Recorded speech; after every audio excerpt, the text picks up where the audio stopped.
आज के क्लास में हम लोग फ्यूल सेल लिखेंगे। ये फ्यूल सेल क्या होता है?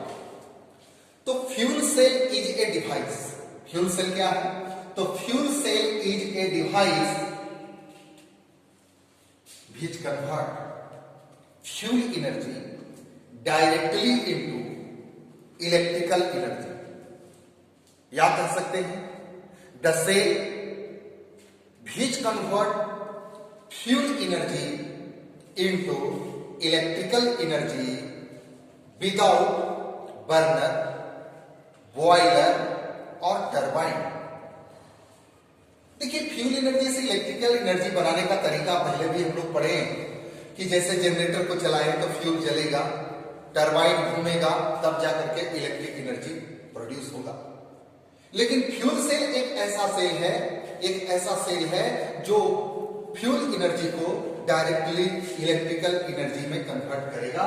यह भी एक रिडॉक्स रिएक्शन पर बेस्ड है। फ्यूल के रूप में यहां पर जो इस्तेमाल की जाती है, the fuel may be used hydrogen, CH4, O2, CO, methanol etc। कौन कौन चीज इस्तेमाल किया जा सकता है? आपको हाइड्रोजन यूज किया जा सकता है, कार्बन मोनोऑक्साइड यूज किया जा सकता है, CH4, CH3OH etc are used as a fuel। etc are used as a fuel। The successful fuel cell is hydrogen oxygen fuel cell।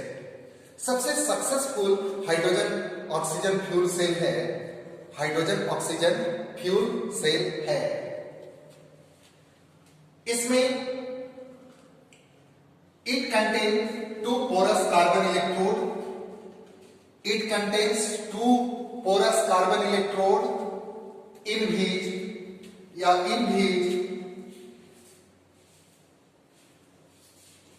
integrated with suitable catalyst। यानी कि it contains two porous carbon electrodes। these electrodes are impregnated with suitable catalysts such as silver, platinum, cobalt monoxide etc as a catalyst। a concentrated solution of KOH or NaOH taken in between two electrodes। दोनों electrodes के बीच में क्या भरा हुआ रहता है? Concentrated NaOH और KOH solution भरा हुआ होगा। which act as electrolyte, जो कैसा बिहेव करता है? इलेक्ट्रोलाइट जैसा। one carbon electrode act as anode and other carbon electrode act as cathode। इसमें से एक कार्बन इलेक्ट्रोड एनोड जैसा बिहेव करेगा और दूसरा कैसा बिहेव करेगा? कैथोड जैसा बिहेव करता है।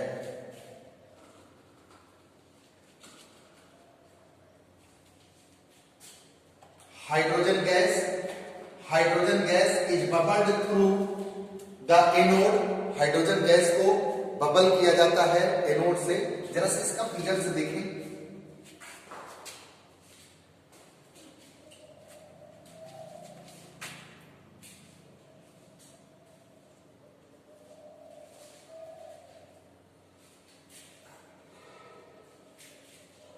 ये कार्बन का इलेक्ट्रोड है,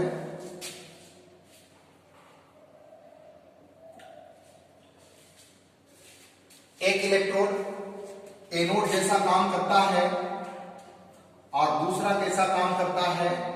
कैथोड जैसा। इसमें कंसंट्रेटेड NaOH और KOH सॉल्यूशन लिया हुआ रहता है। NaOH और KOH सॉल्यूशन। इधर से सपोज करो हाइड्रोजन गैस को बबल्ड किया जाता है हाई प्रेशर पर और इधर से ऑक्सीजन गैस को बबल्ड किया जाता है हाई प्रेशर पर। एक कार्बन इलेक्ट्रोड है, carbon electrode which integrated is impregnated with catalyst, catalyst के रूप में प्लेटिनम हो सकता है, सिल्वर हो सकता है, कोबाल्ट ऑक्साइड हो सकता है। ये और यहां से इस सेल से बनता है फाइनल प्रोडक्ट वाटर, और यहां से वाटर निकलता है। This is the figure of fuel cell, this is figure of fuel cell. Okay, अब इसके अंदर रिएक्शन क्या होती है जरा से एक बार फिर से रिकैप कर लें। हाइड्रोजन ऑक्सीजन फ्यूल सेल में हाइड्रोजन और ऑक्सीजन को एज ए फ्यूल के रूप में इस्तेमाल करते हैं। दो इलेक्ट्रोड होता है, कार्बन का इलेक्ट्रोड जिसमें कैटलिस्ट के रूप में यूज किया हुआ रहता है प्लेटिनम या गोल्ड या कार्बन कोबाल्ट ऑक्साइड। एक इलेक्ट्रोड इसमें एनोड का काम करता है, दूसरा इलेक्ट्रोड इसका कैथोड का काम करता है। एक तरफ से हाइड्रोजन गैस को बबल कराते हैं तो दूसरे तरफ से क्या ऑक्सीजन गैस को हाई प्रेशर पर बबल कराते हैं। तब देखते हैं कि इसके अंदर सेल रिएक्शन क्या होती है। सेल रिएक्शन एट एनोड में बाबू किया जा रहा है यहां पे हाइड्रोजन, तो हाइड्रोजन वाटर के साथ रिएक्शन करके OH माइनस आयन बना देता, 2OH माइनस आयन। क्या बना? 2 इलेक्ट्रॉन्स लॉस किया,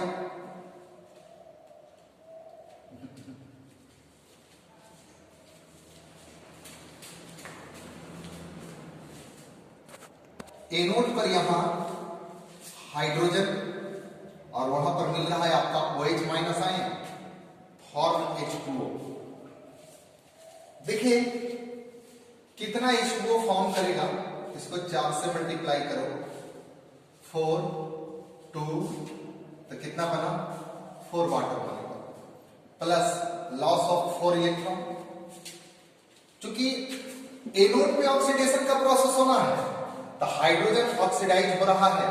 हाइड्रोजन क्या हो रहा है यहां ऑक्सीडाइज, हाइड्रोजन का यहां ऑक्सीडेशन नंबर 0 है, लेकिन यहां हाइड्रोजन का ऑक्सीडेशन नंबर कितना है +1। एट कैथोड, कैथोड पर क्या दे रहे थे हम ऑक्सीजन, कैथोड पर क्या दे रहे हैं ऑक्सीजन, और ऑक्सीजन ये वाटर के साथ रिएक्ट करके 4OH बना दिया, 4OH माइनस। कितना OH माइनस 4OH माइनस। अब देखा जाए कितना इलेक्ट्रॉन्स ये गेन किया होगा, 4 इलेक्ट्रॉन, 2 ऑक्सीजन यहां का 2 यहां का। देखिए बैलेंस्ड हो गया। हम लोगों ने पढ़ा है कि कैथोड पर रिडक्शन होना चाहिए, हुआ।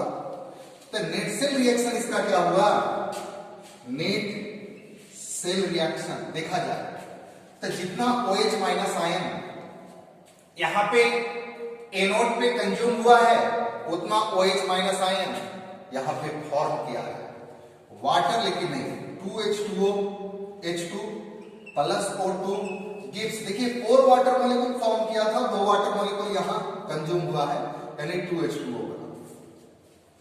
यानी कि हाइड्रोजन ऑक्सीजन कंबाइन करके क्या बना रहा है यहां वाटर। तो यहां ऑक्सीडेशन का प्रोसेस हुआ, ऑक्सीडेशन का प्रोसेस हुआ तो ये एनोड नेगेटिव टर्मिनल हो जाएगा और ये कैथोड रिडक्शन का प्रोसेस हुआ तो इस पर कौन सा चार्ज आ जाएगा पॉजिटिव, यानी दोनों के बीच में चार्ज का डेवलपमेंट हो गया। इसलिए ये एक सेल बन गया। जब इसको बाहरी सोर्स से जोड़ेंगे तो ये इलेक्ट्रॉन देने का काम करेगा, इलेक्ट्रॉन लेने का काम करेगा। इसका ई सेल जो होता है स्टैंडर्ड ई सेल 0.9 वोल्ट होता है। Fuel cell hydrogen oxygen fuel cell का स्टैंडर्ड ई सेल का वैल्यू कितना होता है 0.9 वोल्ट होता है।